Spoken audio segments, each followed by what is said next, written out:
નમસ્કાર ખેડૂત મિત્રો, આજે તારીખ 13/9/2023 રોજ મહુવા તાલુકાના તરેડ ગામે રાઘવભાઈ, જેમણે ઈનો રેમ્બોનું બિયારણ શૈલેષ સીડ્સ મહુવા ધીરુભાઈને ત્યાંથી લીધેલું છે અને એમના ખેતર ઉપર, એમની વાડી ઉપર સીડ પ્રોડક્શનનો પ્લોટ કરેલો છે. તો ધીરુભાઈ પણ અમારી સાથે છે અને આજે અમે પ્લોટનું નિરીક્ષણ કરવા આવ્યા છીએ. મગફળી પણ ખૂબ સારી છે, ક્યાંય પણ તમને એમાં મિક્સિંગ દેખાતું નથી અને 85 થી 90 દિવસની મગફળી થઈ છે.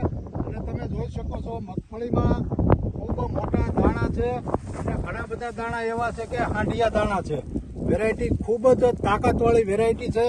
મિત્રો, હવે આપણે લાઈવ છોડ ખેંચી અને જોઈ શકીએ કે વેરાયટીનું પરફોર્મન્સ કેવું છે. જો મિત્રો, ઓછો વરસાદ છે છતાં પણ એમનું પરફોર્મન્સ જુઓ.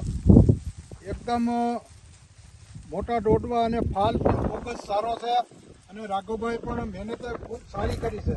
ધીરુભાઈએ સારા ખેડૂતોને રીનો કંપનીનું જે રેમ્બો વેરાયટી છે એનું સીડ પ્રોડક્શન આપ્યું છે. એટલે આવતા વર્ષે પણ આ વેરાયટી ખૂબ જ ક્લિક થાય એવી વેરાયટી છે. આભાર ધીરુભાઈ.